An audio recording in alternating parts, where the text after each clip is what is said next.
Mengapa Imam Ahmad, mengapa Ibnu Hibban, mengapa sekian para ulama seperti Yahya al-Maghribi tadi, semua menyatakan tentang siapa yang berpegang dengan sunnah akan mendapatkan sekian kemuliaan, akan mendapatkan kekokohan tabat di atas agama, dan akan terlindungi dari berbagai macam tarikan-tarikan penyimpangan, dan akan mendapatkan istiqamah, mendapatkan keselamatan dan seterusnya dan seterusnya.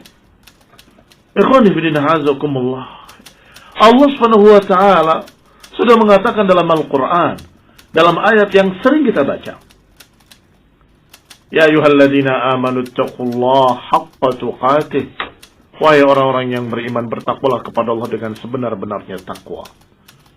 Wala tamutunna illa wa antum muslimun, dan jangan sampai kalian mati kecuali dalam keadaan muslimin. Kecuali dalam keadaan muslimun. Perintah untuk istiqamah. Perintah untuk berpegang dengan takwa sampai matinya. Pertanyaannya, bagaimana seorang bertakwa? Seperti apa orang yang bertakwa? Yang Allah perintahkan, wahai orang yang beriman, ittaqullah haqqa tuqatih. Wahai orang yang beriman, bertakwalah dengan sebenar-benarnya takwa. Wala tamutunna, dan jangan sampai kalian mati kecuali dalam keadaan muslim. Tentunya akan dijawab, seorang yang bertakwa adalah seperti Rasulullah sallallahu alaihi wa ala alihi wasallam. Siapa yang bertakwa? Siapa yang paling bertakwa? Rasulullah sallallahu. Maka kalau kita mengikuti Rasulullah sallallahu, sunnah-sunnahnya, ajarannya semuanya, akidahnya, ibadahnya, akhlaknya, maka kita menjadi orang yang bertakwa. Barakallahu fiikum. Bukti, dilanjutkan ayat tadi pada ayat berikutnya. Persis setelah ayat itu Allah katakan, wa'tasimu bihablillahi jami'an wa la tafarraqu. Berpeganglah kalian seluruhnya dengan tali Allah, dan jangan berpecah belah. Apa tali Allah? Tali Allah adalah Islam. Tali Allah adalah tali yang kokoh yang gak akan terputus. Apa kata Imam Ibn Hibban tadi? Bahwa as-sunnah matina habluhu, talinya kokoh. Siapa yang berpegang dengan sunnah berarti dia beriktisam dengan tali Allah yang gak akan terputus. Karena ajaran Islam adalah ajaran Rasulullah SAW.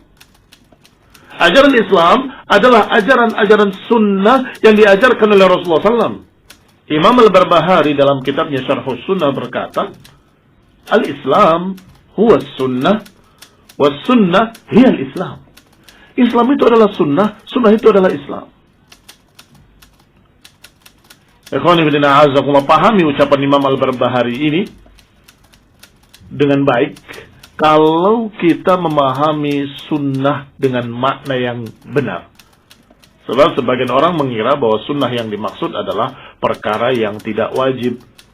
Kalau dikerjakan dapat pahala, kalau nggak dikerjakan juga nggak apa-apa, itu sunnah. Bukan, kalau itu mustahabbah namanya, atau itu dijuluki dengan mandub, sifatnya anjuran. Tapi sunnah yang sedang kita bahas adalah sunnah bermakna ajaran Rasulullah SAW, jalan Rasulullah SAW, apa yang diajarkan oleh Nabi semuanya sunnah. Maka ketika kita tanya apa itu Islam, Islam ajaran Nabi, yaitu sunnah. Apa sunnah yang diajarkan oleh Nabi? Sunnah yang diajarkan oleh Nabi adalah Islam. Sehingga Imam Al-Barbahari berkata dengan tepat sekali, Al-Islam huwa sunnah, wa sunnah hiyal Islam. Kalau sudah tahu demikian, maka makna wa'tasimu jami' saya ulangi, wa'tasimu bihablillahi jami'an wa la tafarraqu, maknanya berpeganglah kalian dengan Islam, dengan ajaran sunnah Rasulullah SAW. Peganglah ajaran Nabi. Seluruhnya kalian, bersama-sama, seluruh kaum muslimin. Tidak peduli apakah mereka ada di timur atau di barat. Tidak peduli apakah mereka ada di Jaziratul Arab atau ada di tempat ajam. Tidak peduli apakah di Indonesia atau di luar negeri lainnya. Apakah dia dari turunan Arab atau turunan yang lain. kalau sudah berpegang dengan tali Allah bersama-sama, maka mereka bersatu di atas agama yang hak, bersatu di atas ajaran Rasulullah sallallahu alaihi wa ala alihi wasallam. Itu perintah dari Allah Subhanahu wa taala. Wala tafarraqu, dan jangan berpecah belah. Jangan berpecah belah artinya jangan lepas dari tali tadi. Jangan lepas dari tali Allah, kalian akan bercerai-berai. Ketika lepas dari sunnah, akan segera terhempas ke dalam berbagai macam penyimpangan-penyimpangan. Abu Bakar Siddiq radhiyallahu taala anhu berkata, aku tidak akan tinggalkan satu sunnah pun, karena aku khawatir kalau aku tinggalkan satu sunnah an azir, aku khawatir aku akan menyimpang sesat. Memang tidak langsung, tetapi ketika dia meninggalkan sunnah 1, sunnah 2, sunnah 3, sunnah, maka ada tempat yang kosong. Tempat kosong itu kalau kemudian diisi atau dimasuki penyimpangan, akan mudah. Kalau digambarkan sebuah benteng, maka bentengnya berlubang atau ada celah-celah yang bisa dimasuki. Sehingga dikatakan dalam ayat ini, jangan lepas sunnah, kalian akan berpecah. Wa'tasimu bihablillahi jami'an wa la tafarraqu. Kalau kalian lepas dari sunnah, kalian akan bercerai-berai. Yang satu terbawa kepada kesesatan A, kesesatan B, kesesatan C, dan berbagai macam kesesatan-kesesatan yang ada di dunia ini. Tarikan-tarikan syaitan yang Rasulullah SAW sudah berkata, satastariqu ummati ala 73 firqah, bahwa umatku akan bercerai-berai, akan berpecah belah menjadi 73 golongan. Kulluhum finnar, semuanya dalam neraka kecuali satu golongan. Ditanya, ya Rasulullah, siapa mereka? Ma ana alaihi wa ashabi. Yang akan selamat adalah yang aku dan para sahabatku ada di atasnya. Yani apa yang dijalani oleh Rasulullah SAW dan para sahabatnya. Jalan, bahasa Arabnya sunnah. Man sanna sunnatan hasanatan, siapa yang menggariskan satu jalan yang baik.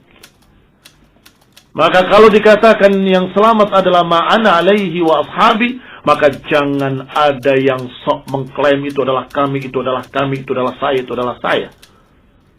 Tetapi ketahuilah bahwa yang dimaksud oleh Rasulullah SAW, bahwa yang selamat adalah Rasulullah SAW dan para sahabatnya. Ma'ana alaihi wa ashabi. Adapun kita tergantung apakah kita mengikuti sunnah Rasulullah SAW dan mengikuti bagaimana para sahabat dalam berpegang dengan sunnah, mudah-mudahan kita selamat. Tetapi kalau kita tidak berpegang dengan sunnah dan tidak mengikuti para sahabat dalam berpegang dengan sunnah, maka jangan sok mengklaim bahwa engkau akan selamat. Ikhwanina azakumullah, yang dibutuhkan bukan pengakuan. Yang dibutuhkan, barakallahu fikum, adalah pembuktian.